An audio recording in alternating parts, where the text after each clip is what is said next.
ఆనాటి నుంచి ఈనాటి వరకు గత 10 సంవత్సరాలలో ఆ ప్రభుత్వం ఇవ్వని రేషన్ కార్డులు ప్రతి గ్రామంలో ఇచ్చినాం.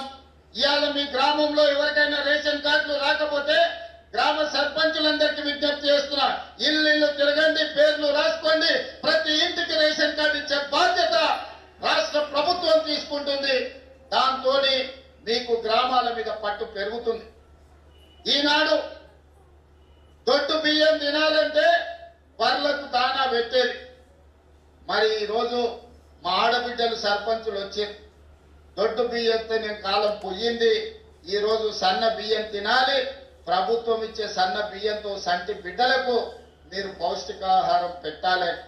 ఇవాళ తెలంగాణ రాష్ట్రంలో 3,10,00,000 మందికి సన్న బియ్యం అందిస్తున్నాం.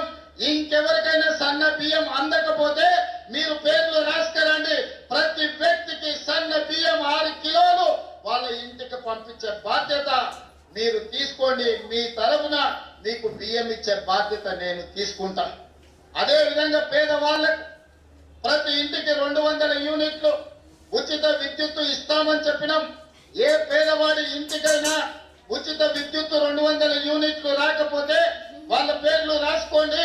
మీరు రాసిన ప్రతి ఇంటికి ఉచితంగా 200 యూనిట్లు విద్యుత్ ఇచ్చే బాధ్యత మీ అన్న మీ సోదరుడిగా నేను తీసుకుంటా. అదే విధంగా రైతు భరోసా 9 రోజుల్లో 9,000 కోట్లు మీ ఖాతాలో వేయడం జరిగింది. 69 లక్షల పైచలకు రైతులకు రైతు భరోసా వేసినాం. ఇంకా కూడా ఎక్కడైనా తండాలలో, గూడాలలో, మారుమూల పల్లెల్లో ఏదైనా రైతుకు రైతు భరోసా రాకపోతే గ్రామ సర్పంచులకు నేను విజ్ఞప్తి చేస్తున్నా, మీరు రాసుకొని రాండి. రైతు భరోసా నిధులు ఎకరాకు సంవత్సరానికి 12,000 రూపాయలు వాళ్ళ ఖాతాలో వేసే బాధ్యత మనం తీసుకుందాం. అదే విధంగా ఈనాడు ఆడబిడ్డలకు ఆర్టీసీలో ఉచిత బస్సు ప్రయాణం ఇచ్చినాం. ఏ ఆడబిడ్డకైనా బస్సులో ఎవరైనా బస్సు కిరాయి అడిగితే నా దృష్టికి తీసుకురండి. ఆ కండక్టర్ కు, డ్రైవర్ కు చెప్పండి.